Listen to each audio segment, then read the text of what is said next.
Is sex feeling a little scratchy for you? Maybe you have some bad dryness. Maybe you just want a little more friction and penetrative sex. These are things that are perfectly normal in midlife, and in fact, they can happen to you at any stage of life. Today, I'm going to dive into the slippery subject of lube. From silicone to water-based to household oils, I will explain it to you and break it down. When we think of lube, we think of something that it's only for people in midlife, but in reality, it can be a fun addition to the bedroom regardless of your stage. Sometimes can just be uncomfortable, and adding lube makes it that much more fun. Let's start with the types of lube. Water-based lube, it's easy to clean up, it's toy-friendly.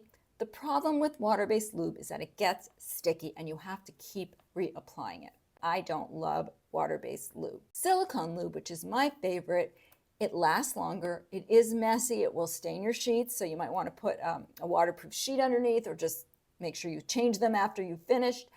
You can use it with your toys, but it can degrade the silicone. And you can also use it in the water, but be careful because it's got silicone and it's slippery. So you want to just make sure that you're careful. When you use it with your toys, you want to clean them very well and just check whether or not it can disintegrate the silicone on your toys. So just be careful with that. I haven't found that to be an issue, but it can with repeated use.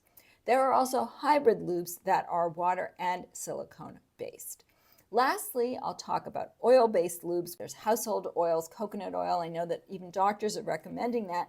The problem with those oils, they work in the moment, but over time they can stick to the walls for women and cause infection. They also may not be condom safe. So the best thing is not to use something that you find in the house. You want to avoid certain things as well. You don't want anything with glycerin or parabens or things that are flavored or warming. Those have a lot of chemicals in them and you can react. And then back to that coconut oil, if you're using it daily, it can really be something that will get stuck to your walls. Let's dispel the myth that it's only for vaginas. It is a necessity also for any play.